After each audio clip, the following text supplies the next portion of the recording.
It's the Worldwide Sports Radio Network.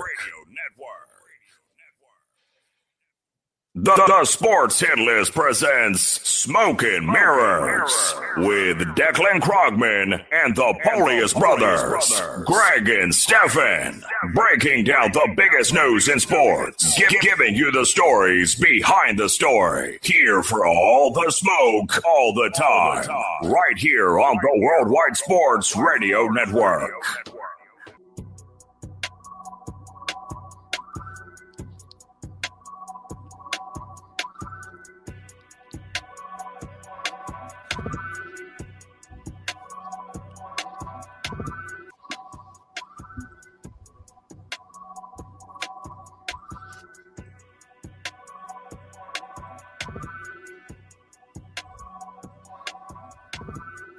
We're live here on Smoke and Mirrors on the Worldwide Sports Radio Network. We're here with the one and only Chris Williamson. I'm Declan Krogman alongside Greg and Stefan Polius. Welcome. What else is there to say? Thanks for coming, Chris. We appreciate it, bud. Thank you so much. I'm humbled that you guys wanted to have me on, and I can't wait to talk sports and get into it. You know what I'm saying? Yeah, looking forward to it, man. Yeah, definitely looking forward. Glad to have you on. Just sitting here sharing some links, want people to tune in. Oh, Yeah, for sure. We gotta get some links going. It's Friday. Everyone's been Yeah, that's right. Speaking of Friday, long week. Yeah, Steph has his Friday attire. I always appreciate your Friday attire. I do. I got to start the weekend off right, What is it? The orange slices right now. Casual Friday. Yeah, the casual Friday. I like to get people into the mood for the weekend, so my attire fits it. Okay, you better hit up the club. I mean, virtually. the virtual club. Unless I'm in Texas, I guess I can hit a club. Right? Yeah, Texas and Florida. Yeah. Yeah. So let's get into it, Chris. Just doing some background on you. I noticed that after Syracuse, shout out to your Orangemen. Sir, even though we took that L last night. Y'all bounce back. Don't worry. Yeah. But between there and in Wisconsin, covering sports from high school to the pros, a couple of your critics referred to you as a fake Stuart Scott. How did that make you feel, and how did you find your voice after that? Yeah, so one of my bosses called me. It wasn't fake Stuart Scott; it was more so Stuart Scott 2.0, and I mean, when I heard that, I took it as a compliment. I mean, Stuart Scott, rest in peace, is one of the greatest sports broadcasters, to ever come up. And then two, it was like, dang, you don't want me to get out of here, like of Wausau, Wisconsin, where I was at the time.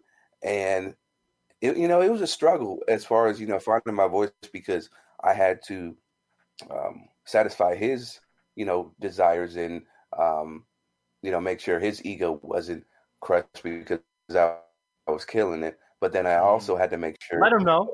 That, you know what I'm saying? Mm-hmm. I had to make sure that I kept my my authenticity as far as how I was developing my voice. So it was like a balance that I had to straddle. I had to straddle that a lot of times, where sometimes I would do something really out there and flamboyant. Then other times I would rein it back in just so he would think, just how I would protect his ego. But it was a tough process, that those 2 years in Wisconsin, but I would not trade it for anything. I learned so much more so what not to do than what to do. But in the end of the day, I got a lot of experience and really honed my skills to where I am today. And now, would you say, like, the way you kind of protected, your boss's ego and stuff, did you kind of allow yourself to make enough tape to where you could sell the image that you wanted to sell, but also kind of do what you had to do on the air to kind of protect his feelings? Yeah, I did, because I spoke to Jay Harris on ESPN, right, and I brought up the situation with him, and he was like, "Yo, you need to leave if this is what's going on, because it's going to sacrifice your reel. At the end of the day, it's going to only affect you. So either you leave or you got to do what you got to do." And for me, when I got promoted to become the weekday sports anchor for the Fox show that we had, we bought the Fox affiliate during my second year. I was able to branch out and give some more of that creative flair and that energy and pizzazz that I wasn't able to do as much on our main station. And that way I was able to get enough of my reel to where it showed my true self, my true identity as a sports broadcaster. But it was something that I kept in the back of my mind throughout my years, because I knew this was only a stopping ground, and it wasn't something where I was going to stay for the rest of my career. Yeah, that's awesome. Yeah, I mean, speaking about just like, the early goings of it and like your experience, in the industry, I was curious, what is some like, what's a memorable like interview or moment you've had throughout your career? Memorable interview or moment? That's a great question. I would say probably that there's so many. Oh, so Final Four, 2015 Final Four, Wisconsin is playing the all-hail undefeated, Kentucky Wildcats, and in Indianapolis, and they end up, obviously everybody knows, they end up beating them. The Wisconsin does, and they played Duke that year, right? Yeah, they played Duke, in the championship game, where Grayson Allen ended up turning things around and ended their chances of winning the championship. But yeah, so when Wisconsin beats Kentucky, I am stationed to film the players coming in from the court to the locker room, right, for post-game reaction. So we're standing in the hallway, all the photographers and other reporters, and Nigel Hayes, one of the guards forwards for the Badgers, comes running down, and he was like, "So are we? Did we just beat an NBA team, or like are we better than an NBA team now?" Because everybody had talked up Kentucky, rightfully so, about how dominant and how much of an all-time team they were. But that moment right there was extremely memorable, because I don't think too many people thought that Wisconsin, even though they were great that year, that they were going to be able to take down the Kentucky Wildcats and end their perfect season. So that was pretty memorable. Yeah, having that energy coming in off of a big game like that, I can only imagine. you feel it, man, because Yeah. when you're reporting for a certain city or in a certain city, and you're covering these teams, you want them to do well because it makes your job easier. And when you see, and just from a fan perspective, when you see something like that happen, like, you get energized as well, and you're feeding off of that energy that's coming, from the players and the coaches. Nice. Yeah, for sure. I mean, I think that's pretty funny, and especially knowing like some of the stuff you told me about, going to Wisconsin. Like, didn't Aaron Rodgers like compliment your boots or something? Yeah, And that was a starstruck moment. Yeah, yeah, he did. One of the reporters down there in Wisconsin, he worked in Milwaukee. He was like, "Yeah, Aaron Rodgers. He said he really liked your boots." And after that, I was like, "Yeah, you can't touch me." What kind of boots were they? Were they Tim's? No, they weren't Tim's. They weren't Tim's. They were some hardcore winter Wisconsin boots. I think I still have them but they were like a tan color. It came up to, like, I would say, a little bit below your calf, and they look good. You know what I'm saying? When they held it down for the winter. So yeah. Yeah, the Green Bay snow and the Lambeau wind chill definitely chill with that. Exactly. Yeah. Real quick before we get into more interview questions, Aaron Rodgers has a bad rap in the press. Would you say that's accurate or it's inaccurate? I would say, based on my experiences, seeing him, the times that I went to practice for Green Bay in the games, Aaron is a very aware individual of how everything works. He's extremely calculated and focused, but he's also refreshingly honest about a variety of topics. However, when he struggles, he can get snippy, and he can be very, very defensive. And that was something. It's funny because there was one time somebody mentioned to him, you just said you've been struggling with your throwing, whatever, blah blah blah, and he's like, "No, I didn't." It's like he literally just said it like 30 seconds ago. It was just a moment where, dude, you gotta check your ego. I know you're one of the best quarterbacks, one of the greatest quarterbacks of all time, but you literally just said that, and now you're refuting it. And he eventually apologized to this reporter about it. So I think some of it is merited as far as the bad rap, but at the same time, you know, he isn't a bad human being. He's just one of those guys who gets really sensitive when he's going through a slump. I don't think he ever wanted to admit he was going through a slump, even though it was clear. Like that year, I think they had a losing record and they were about to be out of the playoffs. And then he said, "Yeah, we're going to run the table." Like that year. Oh yeah, 2016, I think. Yeah, 2016. They beat up on the Giants in the playoffs. Yep, exactly. I think that was the boat trip year for Cruz. Oh yeah, that's Declan's favorite trip. I just wish I was on it, man. I had Tim's, I had jeans. Like I would have been able to fit right in. You had the body, bro. You had the body. Absolutely, man. Yeah, ready to go. Hey, man, he got to see a whole lot more sunlight after that Packers game. So I guess he needed to stay wherever he was in Florida, or whatever. But yeah, that was Back to your question about Aaron Rodgers. I think he's a sensitive guy, but he isn't somebody who is a bad teammate. I think he just expects a lot from people, and like a lot of people, when you're at the top of your game for so long, and then you have a dip in that production, in that success, then you're going to react. You're not going to react the best way. Gotcha. I mean, I can see that too, though. Like that's like a human reaction, though, to that as well. Like Aaron Rodgers is just being a human and like getting a little emotional instead of like giving the company line or always just ready to like just whatever you answer, I'm going to field it. And I think that's an expectation we have from all of our, like we expect that from players. But like when that moment does happen, maybe they snap, maybe they're not in a good mood, maybe they have been in a slump. Like I understand that because I don't know if I can handle that on a daily, every game you're getting interviewed what you did wrong and everyone's critiquing not being in the film room, not being on the practice field, Yeah. So it's got to be annoying with the struggle for sure. And shout out to Pete. I was not 9 years old. I was 10. I mean, it sounded when I read it, I figured, I was like, it sounds about right. Nah, I was. What was I? What was that? 26. I was like 14 then. I was freshman year. Close enough. Yeah. Whatever. Anyway, kind of getting back to you, Chris. Like since you've been on SNY, first of all, we know you've been killing. We don't even got to get into that. With this baseball swing exits, the good night, beautiful people. Definitely some trademarks there at SNY. But so far, obviously, you guys got a connection to the Mets, connection to the Jets, and even the basketball. I know you guys aren't the Knicks, like MSG, that's whatever. And yes, is the Nets, but you still got a basketball connection. What would you say your favorite thing about interviewing New York athletes is?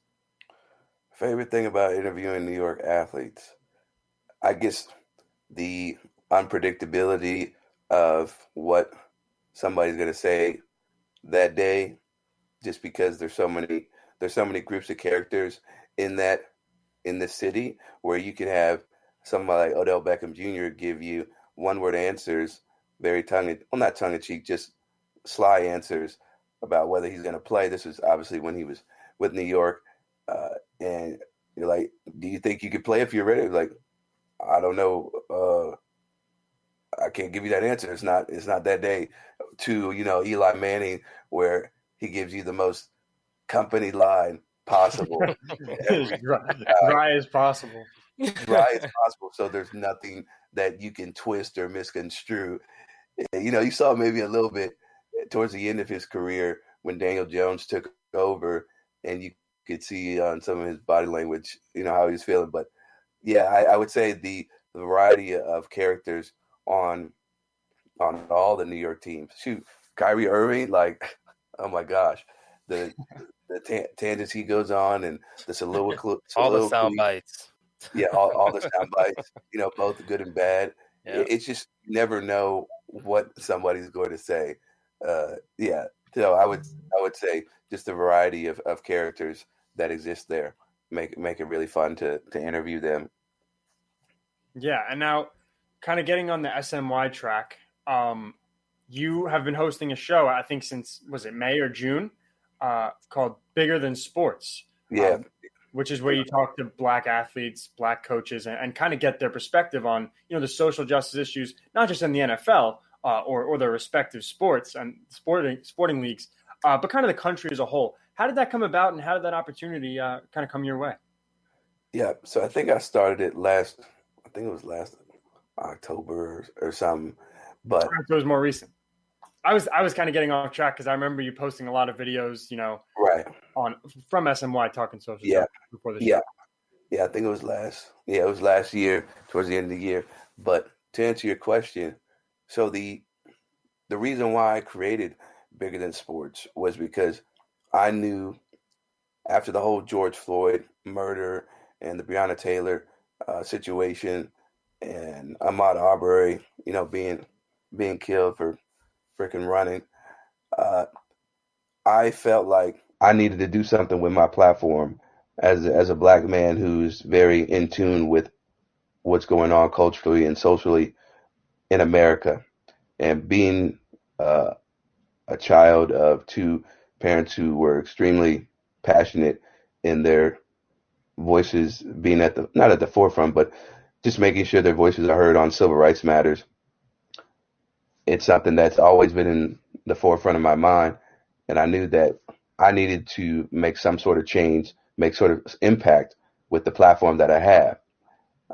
And so from there, it was a matter of whether it was going to be a personal enterprise or something with SNY. Because if SNY didn't approve it, I was planning to do my own thing like you guys are doing and create my own niche, create my own platform, outside of SNY, because I wanted to make people uncomfortable, because the audience that we have with the Mets, being the Mets network, they're not as in tune. They're not as, I guess, informed, or they don't care as much about social matters as other people with other demographics.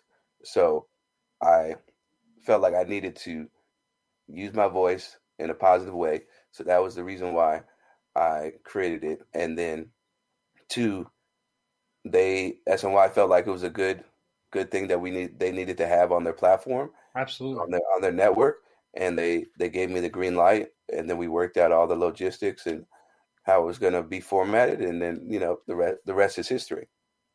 Yeah, I definitely think that the name speaks to the importance of the matter. Very much so. In that same vein, I've gone through and watched the episodes, and you could see that passion and that vigor with the questions that you asked and just the subject matter. And one thing that I thought was interesting, one I wanted to ask was, coming from the background that you have, how does it feel to be able to produce a show like that on a major network? Because here we are doing something of our own, making our own niche, but you're able to bring that to a major network. What is that like for you? And also, just as a Black journalist, what has that been like? What has that experience been? It's a good question. Great question. I think I've been so caught up in the process of making sure to find the guest, and then getting all the pictures and videos, and reviewing the tape, and what questions, what answers we're going to keep, and what questions or what answers we're not going to keep, that I haven't really taken a step back to really appreciate what I'm doing.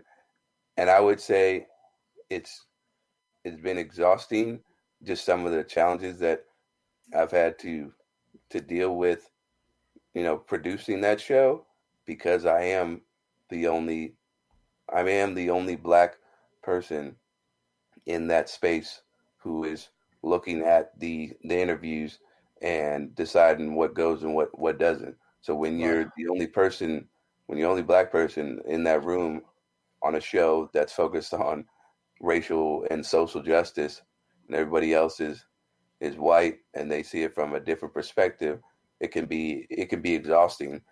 However, even though it is exhausting, it's extremely rewarding when you see people who come on the show tell you how much they appreciate what I'm doing, or other people leave you comments and say really love the work that you're doing with this show and how it's speaking truth to power.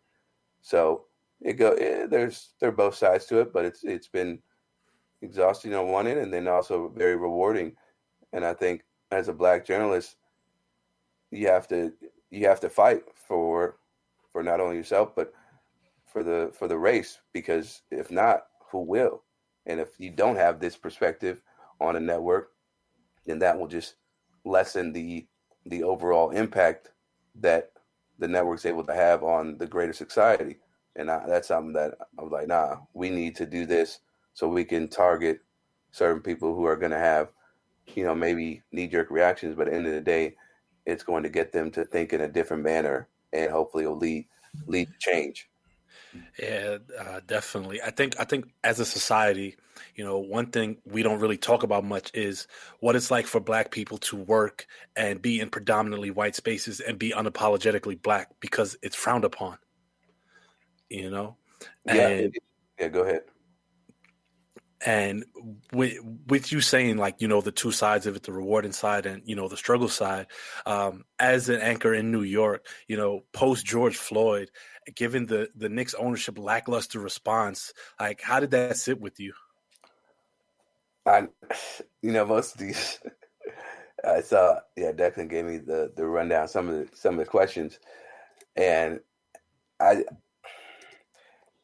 it didn't surprise me, man, because we know what James Dolan is about, and it's not being at the table, it's not being in the limelight for racial equality or racial justice.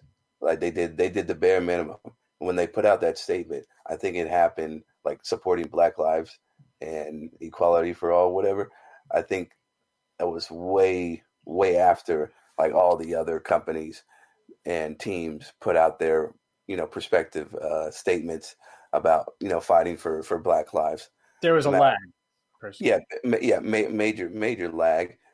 So it just felt performative, but it didn't surprise me, because it didn't surprise me. Obviously, I was disappointed, but it was not something I expected James Dolan to be out in front leading the charge. So I was like, yeah, this is what we expect. Like, might as well not even put out a statement if you're going to wait so long. And then put out a statement like that on top of it. Right. So I was like, I'd rather you not even put out the statement.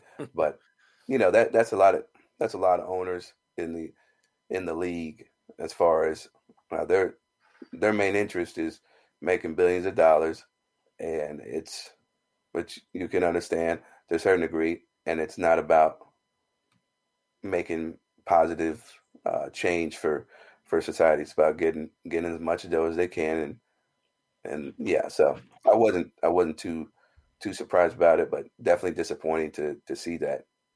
Yeah, Greg, what was that? Now, first of all, we know. Listen, like people have joked about Greg not being a Knicks fan anymore, but what Chris just said, that is I feel like, I can't speak for you, but I feel like that's an exact representation of why you have jumped ship, and for all the right reasons.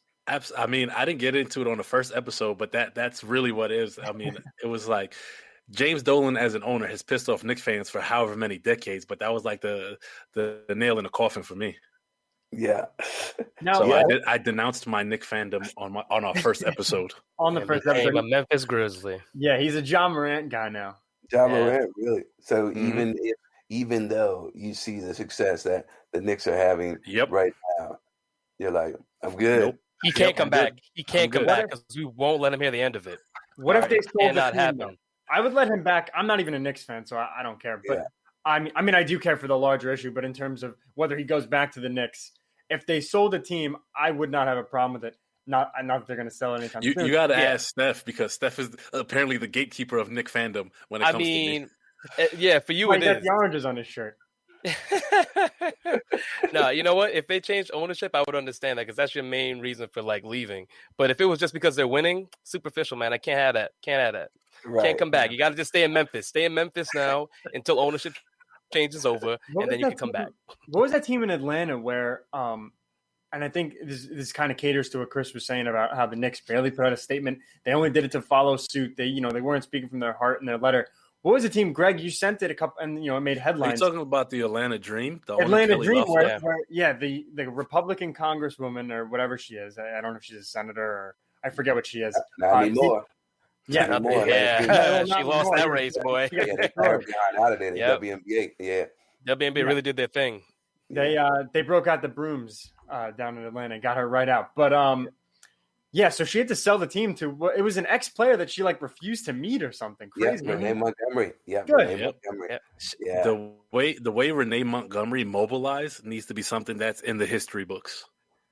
Agreed. Right. I think just the whole Insane. WNBA though, right? I think as far as activism goes, the WNBA did what other major sports have not done, right? They were united in that front. There was, no one that wasn't fighting for the social justice and this change that's much needed, and I think that's what I would want from all the athletes that I support and I care for.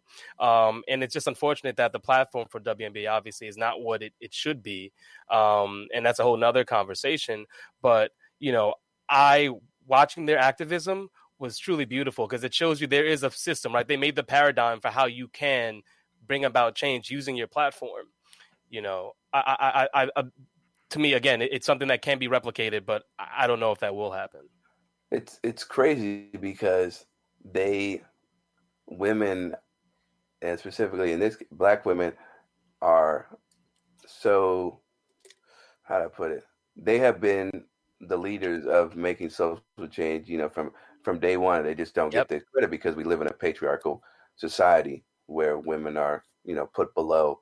Men are not given their proper due, but they're the ones who have been the backbone of society, and they get treated like crap from everybody.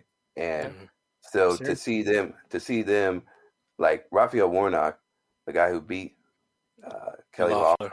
Say it louder for the people in the back.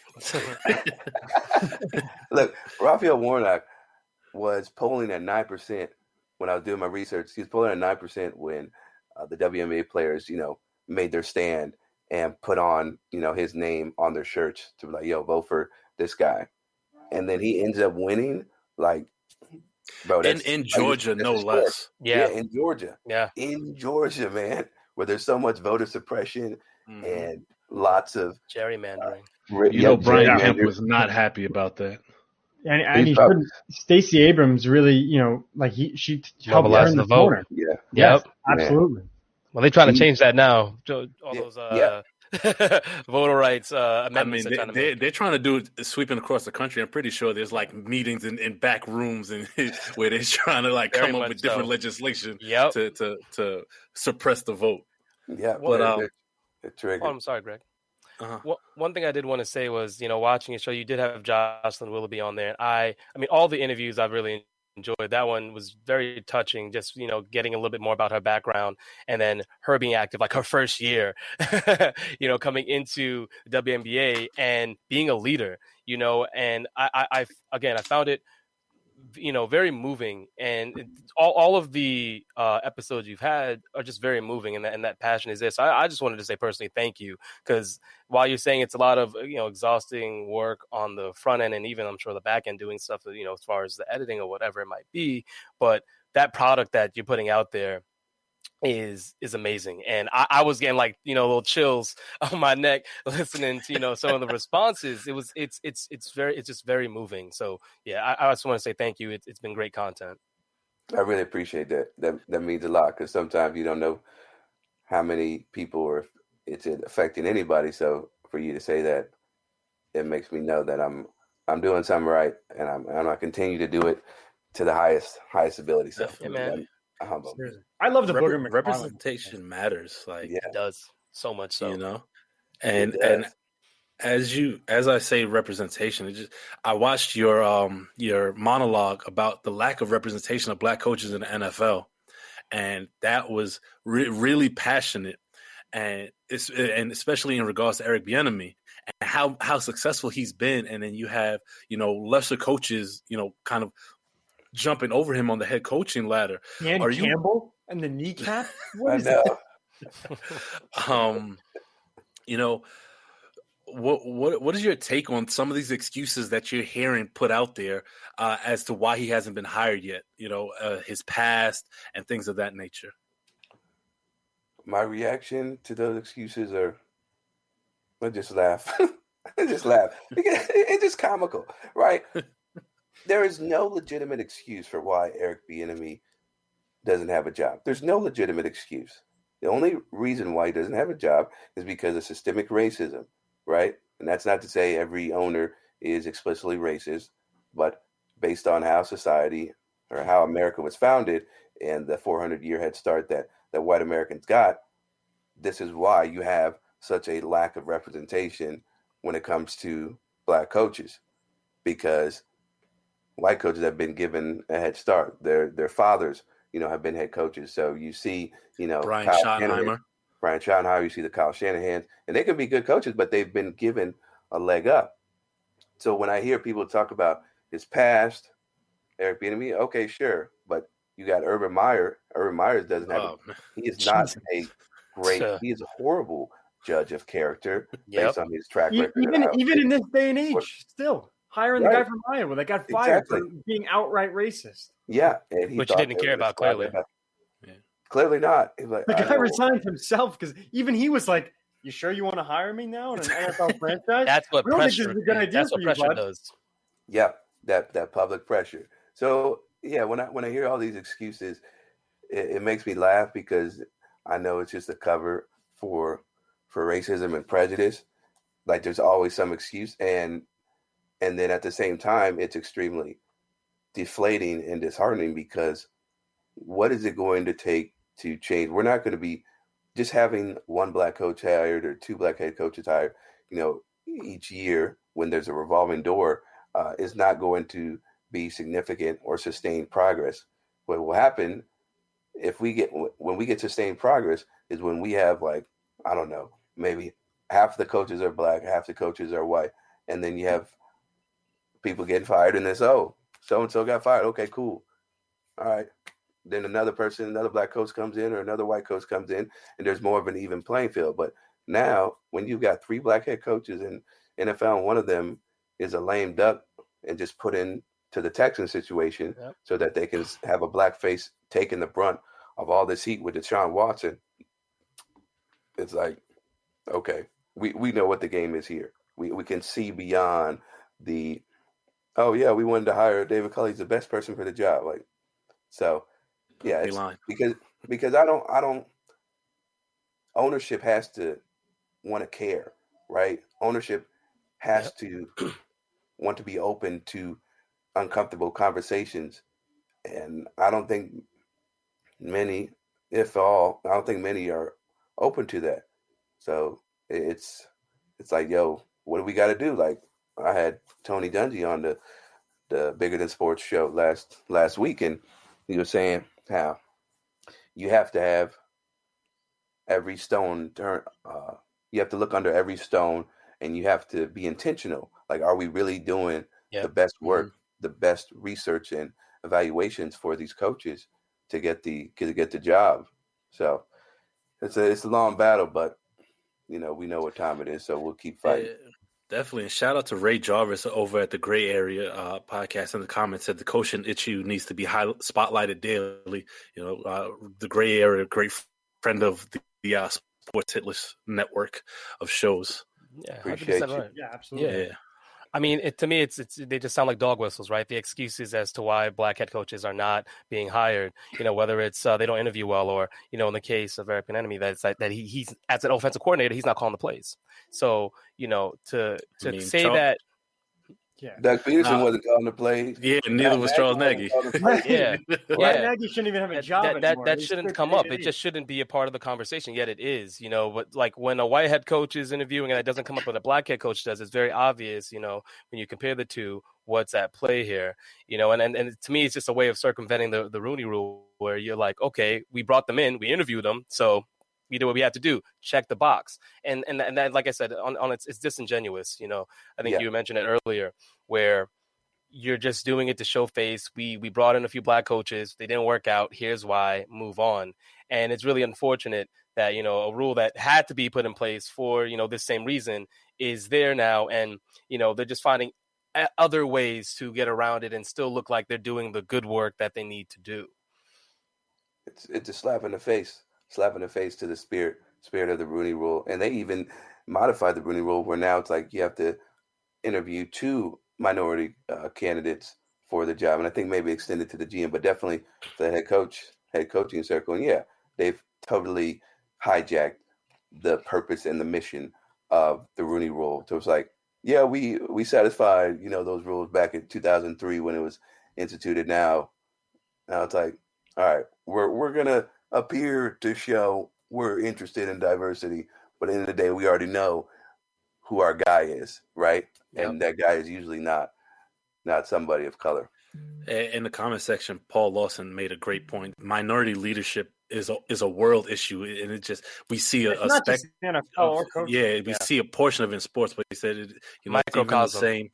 It's the same for Fortune 500 companies as well, and I feel like the detractors in this particular instance say, "Oh well, you guys didn't work hard enough," without acknowledging the fact there are systemic factors that prevent us from getting to those positions. Even just look at how things were written into law to prevent us from prospering. From this country's inception. They wrote laws. Still to this day, they had Jim Crow. They still have these policies. Who does gerrymandering help? You know what I mean? Like that is allowed in this country. Like, how does that help out? Like, what communities are helped by gerrymandering? That's something that you would see as passive. But if we look at the history books, 50, 100 years from now, you'll be talking about it as a racist practice. It should be called out as a racist practice now, but not enough people see it as that. Right, gerrymandering, redlining, the whole 9 yards. It's so blatant, but people only are going to see what they want to see, and that's the issue we're living in. And talking about how it's a microcosm for society, as far as the disparity in people in positions of power who are not black. Look at the NBA. Look at how Steven Silas, the head coach for the Houston Rockets. Mm-hmm. He's probably going to be out of a job in 2 years because of the James Harden situation. DeMarcus Cousins left, and then you have PJ Tucker. He wants to be traded. He wants to go on a contender. And it has nothing to do with him. Nothing to do with him. None. He got put in the situation. He wasn't even there last year. He wasn't. But what happens is a lot of times the black coaches who get these dumpster fires, who get into these very dysfunctional environments for their first head coaching job, what choice do they have, right? Mm-hmm. Are they going to say no, and then they may never get a chance? Yep. Or are they going to take it, and then that'll possibly ruin the rest of their career because they know, well, I don't have any other opportunity. I don't know when I'm going to get another opportunity, so I might as well take it. I'll get the money, help for the wealth in the family, but it's really a lose-lose sometimes for these coaches when you get into very trashy situations. And just one last thing about this.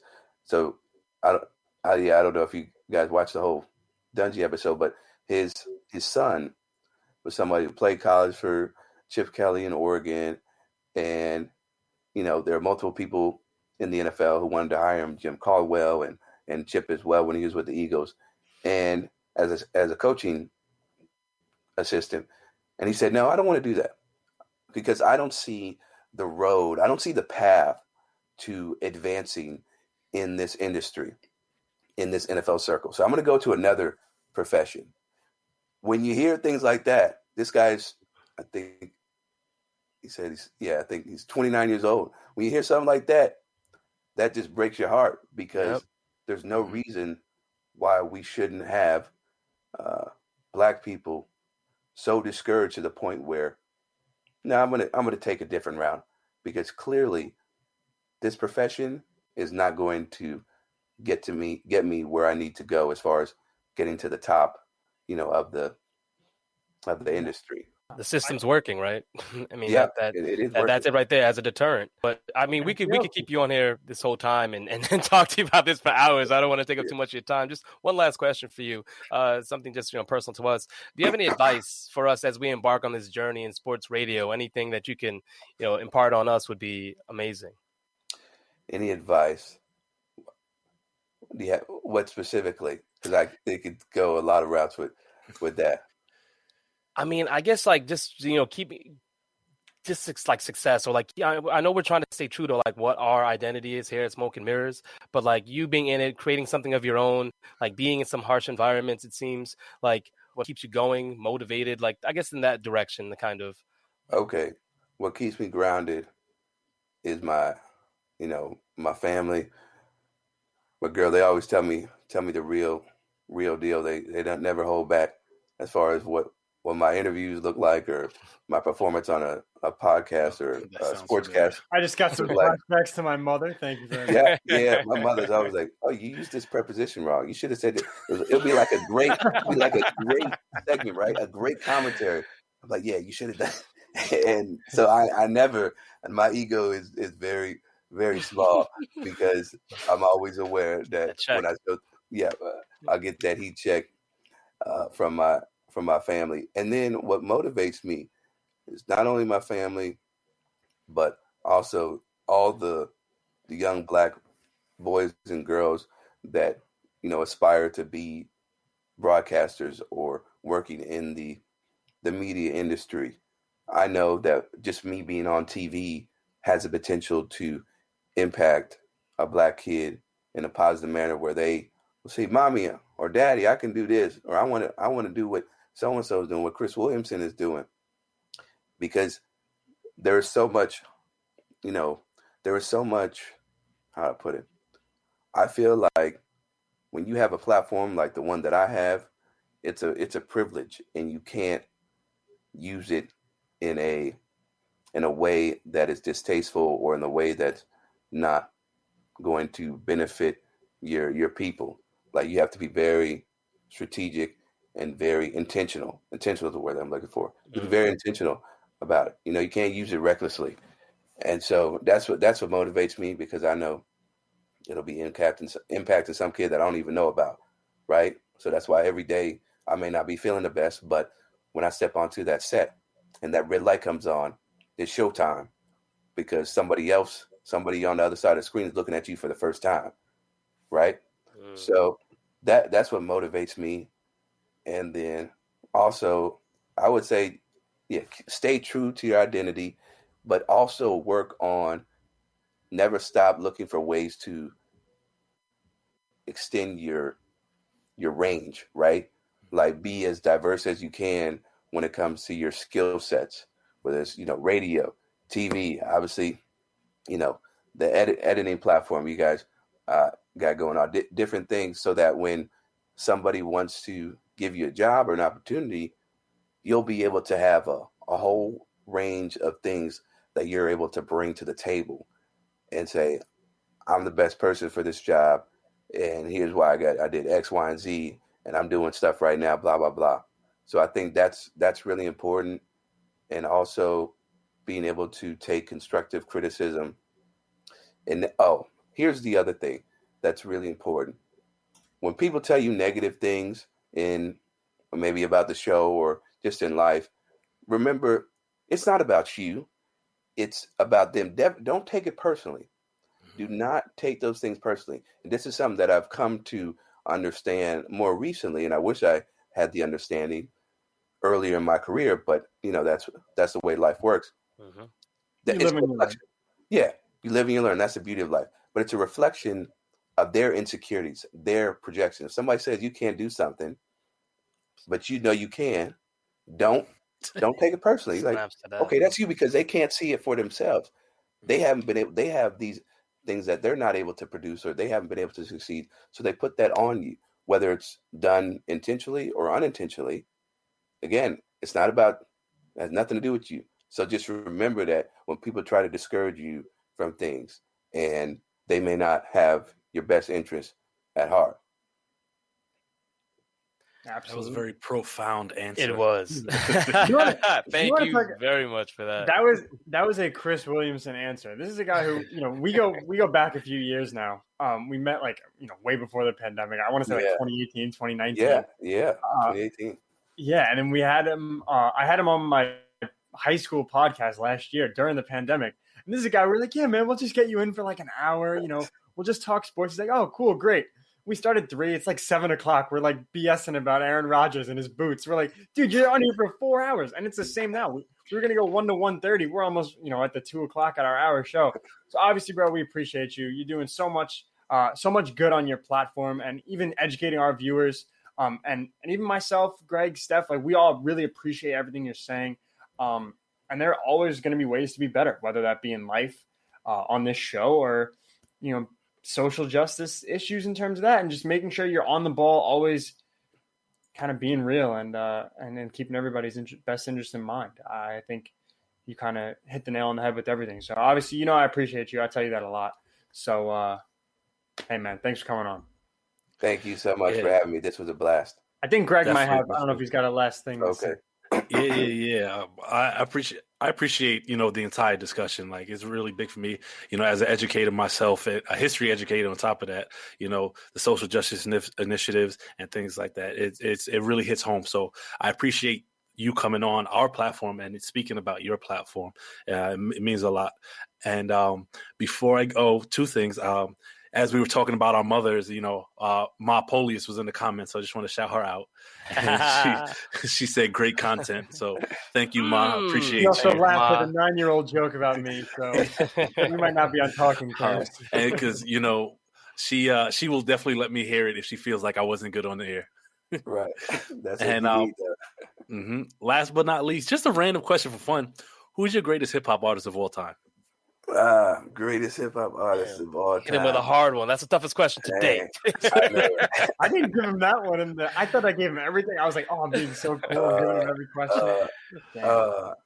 I did hear it on the background. I did hear it, but I didn't know that's the last. In the beginning. Oh, yeah, sweet. In the beginning, I didn't know if y'all still gonna ask it. Snuck up on him. Yeah. So I'd have to say. It's a popular answer. I have to say Jay-Z. I think Jay-Z is the greatest hip hop Ray artist. Jarvis at the Rap Roundtable is going to love that. What's that? What? The Rap Roundtable is also a podcast that's a friend of the show, and the guy who runs it, Ray Jarvis, is a big fan of Jay. So, okay. I love that show. Like the whole spin on everything that he gets on rap. I love it. So shout out to Ray Jarvis. Somebody throw the link in the description. What would you say your favorite? Oh wait, this isn't a podcast. Put the link in the comments. We're visual now. What would you say your favorite Jay-Z rap album is? Ooh. Favorite Jay? Yo, you know what? I'm bad with names as far as albums and songs. Like my girlfriend, my siblings, y'all tell you like I can never name a song or I have lyrics messed up, but I love the song. I don't know why. Don't change nothing. Yeah, but I would say my brother and I, we were in the car, I think a couple months ago, listening to one of Jay-Z's albums. And I feel like, what was the album where, I might know this. Blueprint? I think it's the Blueprint. The Blueprint, yeah. Does that have allow me to reintroduce myself? Yeah, Ray actually commented as you said Blueprint. Wait, the one Ray said he said Blueprint. Cough. He said, yeah. I was just trying to. Yeah. Public service announcement. That was Jay-Z. Yeah, that's on there. Yeah. Allow me to reintroduce. Yo, Speedy, go look that up. That song's gonna take us out today. Yeah, Blueprint's got me my favorite album. Like there was no bad song on that. Listen straight through. I like so that I don't want to say that was before my time because like it was. I was young. I was 10 years old. You just said you graduated high school last year, bro. Yeah, you're right. Listen. Anyway, I'm like, Watch the Throne was fire with Kanye, obviously. Yeah. But even the Linkin Park album, like that bridged the gap between rock and hip hop 100%. Yeah, that's part of what makes him so dynamic. That's why I hold him in such high regard in terms of his hip hop influence and ability to cross over different platforms and genres, and to see where he is now, it's remarkable. Went from selling drugs to being selling title. Yeah. Yeah. Right. Okay. Look at that. Yeah, that worked out real well. He's a mogul, a billionaire mogul. Declan threw you the alley, Chris. That was did. it. I got you. He He threw it out pointed there. down like Blake Griffin, if he still does that on the net. Damn. I don't know. That wasn't You a can't shot be at Blake Griffin. on the Nets of all people. Come on, man. He can't even jump. Yeah. Well, that was my. Well, he jumped over a Kia. Shout out to Kia. Wait, that's not our sponsor. That was like, Shout out to Kia anyway. yeah. What was you gonna say, Chris? He jumped over like what 5, 6 years ago, whenever that the contest was. Yeah, it was 5, 6 years, bro. I remember I was in 5th grade. That was at least 8 years ago. Okay, yeah, even worse, man. Yeah. But no, we're gonna see what Blake's gonna do in Nets. But I really appreciate y'all having me on. It's been Thank you so much, fun. man. Dude, And I'm anytime. glad to help out any way I can, in the future. So, yeah, if you ever need anything, just holler. No problem. I appreciate Love that, having man. you on. This is the comment section loved it too. Yeah, man, they're loving you. Yeah. Definitely a fan favorite. You want to take my job?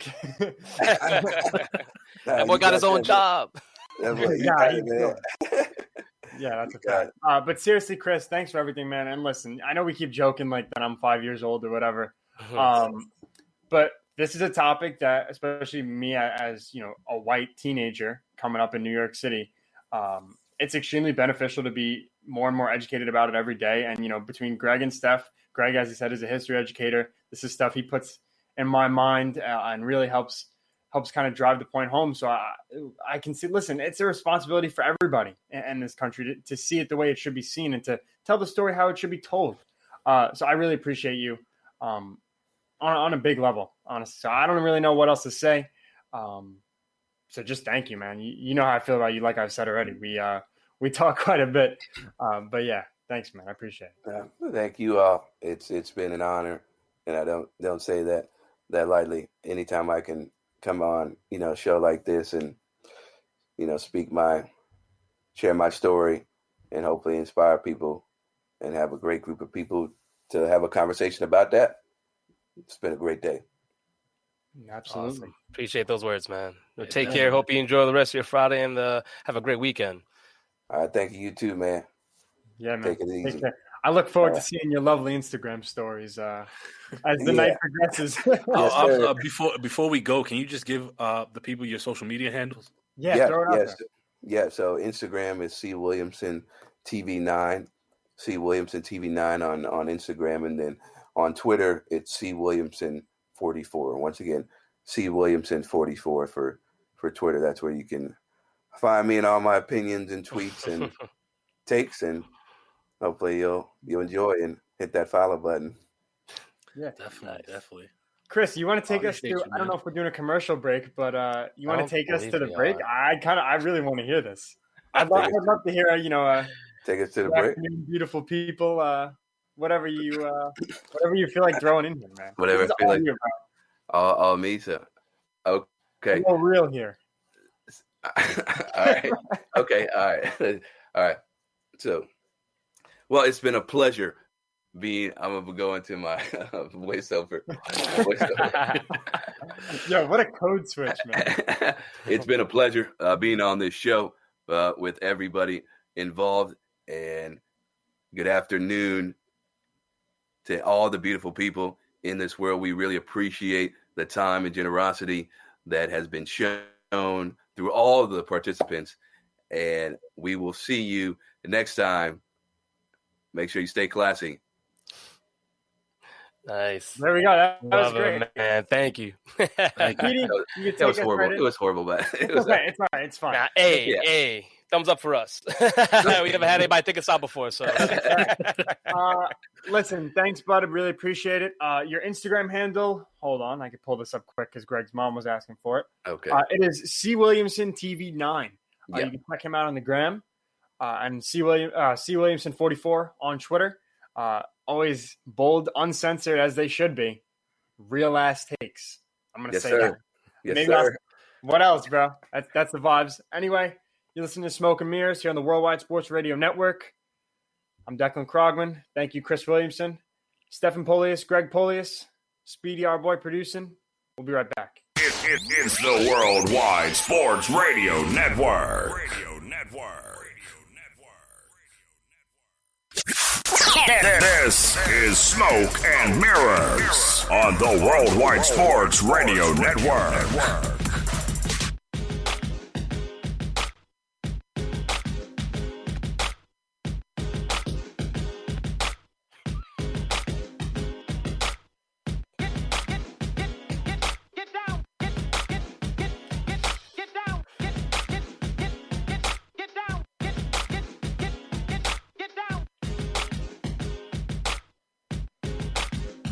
It's 2:05 here on Friday, March 12th. I'm Declan Krogman, alongside Greg and Stefan Polius. Welcome back to Smoke and Mirrors. Like I said, it's 2:05. We are 5 minutes over. We had a great segment with the one and only Chris Williamson of SNY. We dropped all of his socials in the comments. Guys, with an interview like that, conversation like that, there's really nothing more left to say. Enough said. So unless you guys have any final thoughts, or whatever. I know Manny's been talking about Greg behaving himself today. I've indulged him because they're really funny. Yeah, that last one was pretty funny. I missed it. I didn't see it. I got to check it out. I think you should wait until we're off air to check it out. But no, it was a great interview. Again, shouts out to Chris Williamson for coming on, imparting a lot of knowledge, not just on us, but all of our listeners and anyone who goes back and watches this interview. It was great having him on. I'm really happy that he came on and you know, blessed our show first interview that we've really had on here. So it was amazing for me. Great way to start my weekend. I'm energized right now, but Yeah, that's a I hope fact. everybody That's else a is fact. too. I totally. And it's nice weather out. It's like 62 degrees, so everybody go outside. Everything is Marty's excited about this weather. All right. He's on the other side now. Yeah, I flipped him. You know, Marty liked a little bit on the left, not the right, so we doing a little left. Actually. Marty is a show staple. We always got to shout out Marty every show. I believe we But should. yeah, before we get out of here, Welcome, I haven't done many interviews because I'm still new to this space. But like that was an interview that will forever be etched in my head, you know, because it was so powerful on so many different levels. Yeah, totally. It's a monumental stuff, and obviously, like in general, you know, given age, but also with race and stuff like that, it's just such an important conversation, and it can't be is educated on the subject and Definitely. I mean, I don't know what more there is to say, guys. No, I mean, for the fans that are still watching, we appreciate you guys being here. We had a whole rundown, you know, because Stay as long as possible. He's just such a great guy in that regard. the conversation was just flowing, so it didn't make sense to cut it off. But we will come back to you guys on Monday with some topics. You know, Declan made some crazy assertions about the Jets offseason. There's the Dak and Lamar debate that's been firing off in the sports hit list. That, by the way, Chris Williamson is on my side with, but I wish we would have been able to get to that with him. But we had that would have been nice. pressing need. We had more pressing conversations. There's always next time. Dak and Lamar, you know, God forbid, knock on wood. Great weekend, just- everyone. I'm sorry. I just want to put one last thing out there. I was on the B show last night. Yes. And I did mention that the Nets were going to beat the Celtics. Some people in the comments were saying it was going to be a landslide, 30 points, 12 points. I mean, someone was right, is all I'm saying. Called it. Shout out to you, Carl. Shout out to your Celtics, bro. Damn. Oh, that's tough. Oh, that's right. Anyway, You're a Celtics fan too. Ew. yeah, but like I don't know. I'm a Celtics fan like Taco Bell's Mexican food. I don't really care that much. I'm inauthentic to my basketball fandom to the Boston Celtics. I'm That was good. That was good. Yeah, whatever. All right, guys. On that note, what better note as we look at Steph's shirt? Dude, when you asked him advice, I was really about to jump in and say, like, oh, maybe he's asking for some fashion advice on the shirts, but I'm just like, nah. My boy, nah, you got the clean. I'm not even gonna say nothing. It's fire, bro. Exactly. You got the chain popping. We both got the Jesus piece, you know. I got two things today. But yeah, we the fashion advice on Smoke and Mirrors is we should be the fashion police. No, we should not. That's what the B show's send for. people off to the weekend already. Let's do that. Yeah. Greg, as you can see by Greg's headphones, he's got a a burning desire to go play some Call of Duty after the show's over. So let's not hold him up any longer. Shout out to the B Show, by the way. Steph was on. Yes. Another great episode last night, Thursday at 5 o'clock. Appreciate the invite. Deborah Voltier-Coulange is the host. I was her first guest on the Worldwide Sports Radio Network. I don't know who approved that. What a horrible idea. No, great show, obviously. From today with Chris Williamson and from Deb last night on the B Show. Shout out to her. We're ready to go, guys. So we'll have Chris Williamson's favorite song playing out as we send you guys to the weekend. You've been watching Smoke and Mirrors here on the Worldwide Sports Radio Network. I'm Declan Krogman. As for Greg Polius, Stephen Polius, we'll see you next time. It's the Worldwide Sports Radio Network.